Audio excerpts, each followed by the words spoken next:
At Pigeon Lake Watershed Association, we've done a lot of work since last year, and some progress is being made, and we're starting to actually see some things happening out and around.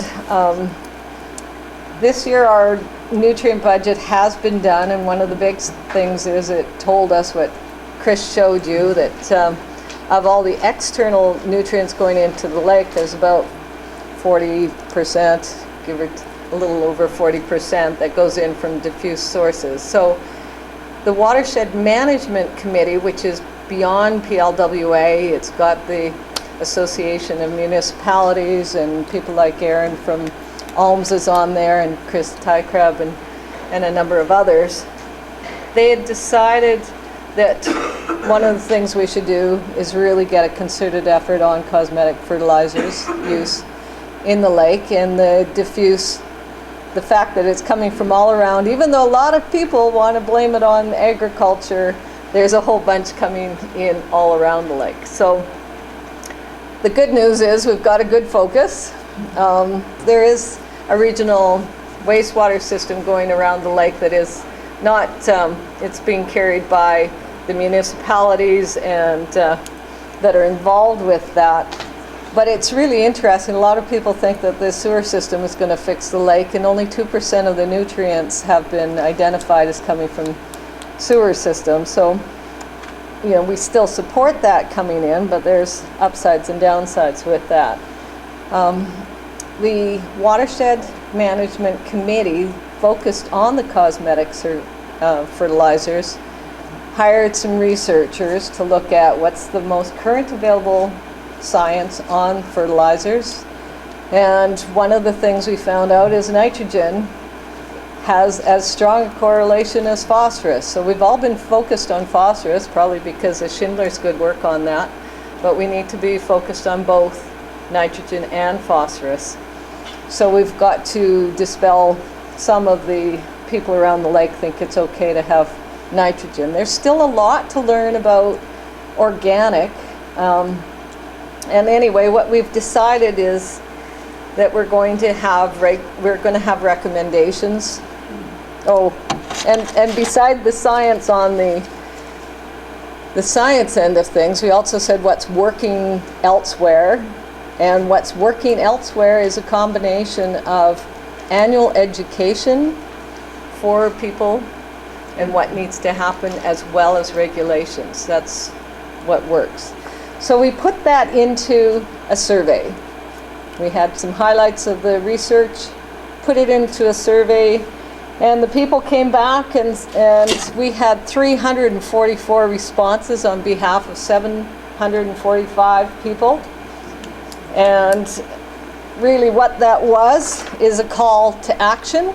People are primarily really disappointed that there hasn't been more done already. So there's a very high concern with the use of fertilizers in the watershed. The committee decided to focus on lawn fertilizers, so that's what we're doing, and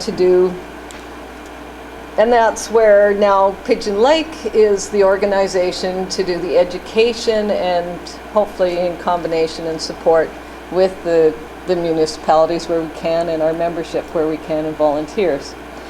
We have hired a couple of people who are going to be primary, but they're going to be foremost in the campaign. So Dawn is our summer program coordinator, and Andrew is our summer student. And this is a huge step for us to actually have some really concentrated resources here to go forward on this and our other summer programs. So we're going to, at some point, it's getting really close, to have the results of the survey there, the survey onto the Pigeon Lake Watershed Management Plan website, which is www.plwmp.ca.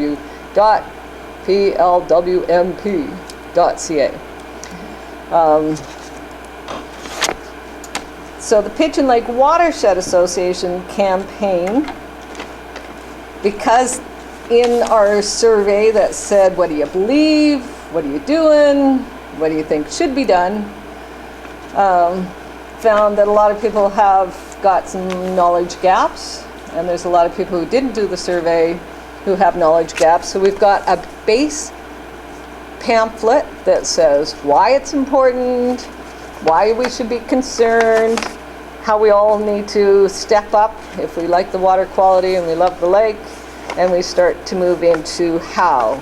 It's also got some things on the back for our staff to talk to about how nutrients go into the lake.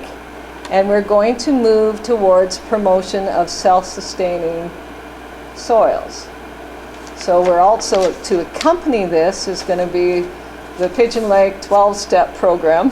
So our 12-step program to self-sustaining soil is going to accompany that.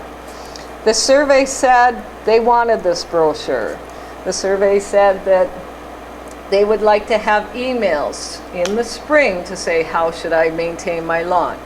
And in the summer and in the fall. So we are working on emails to accompany that as well.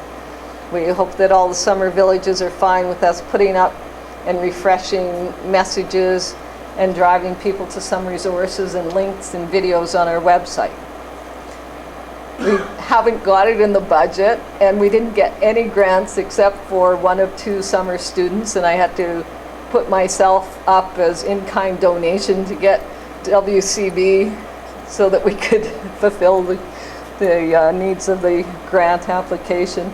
But we did get 1 summer student, and so communication, marketing, signing more people up so that everything we put out on the website will reach more people.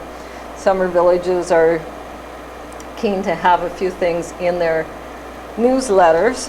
So that's a main thrust. Our directors go around to the 10 summer villages, and we eventually get around to doing a presentation to the 2 counties, and if we're lucky, the 4 bands we have.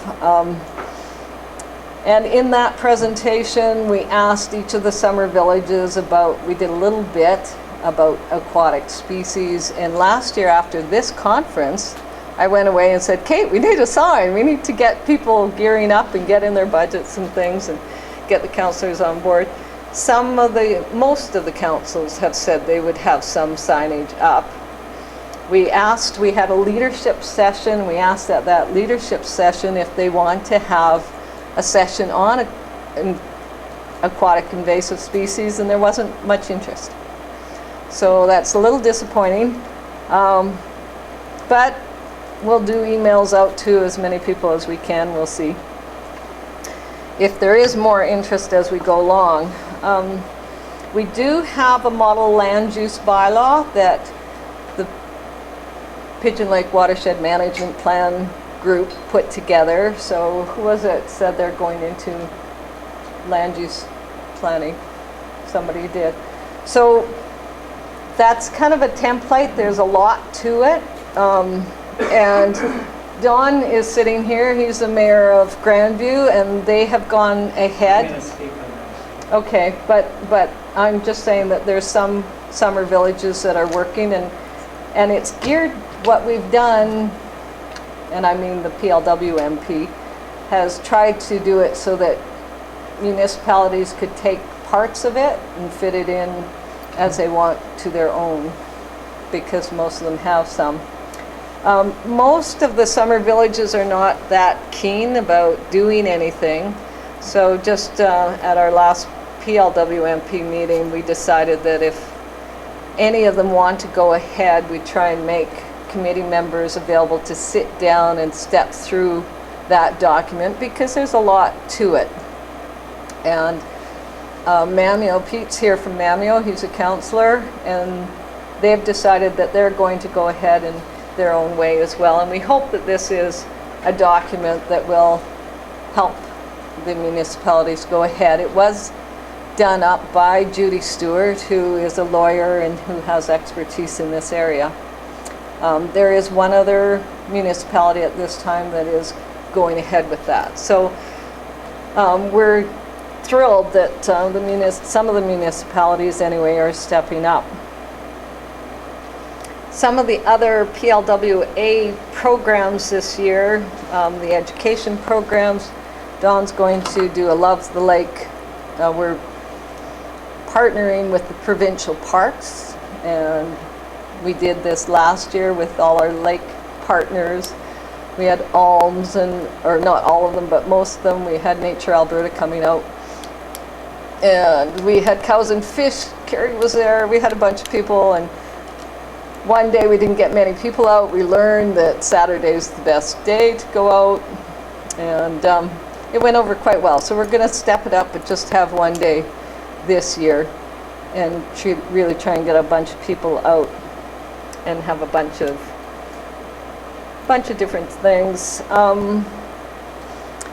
One of the goals of our staff is also to get sign-ups. Last year we got over 50 sign-ups. For this year we've got 56, I think it is, Laura, people for new home site consultations.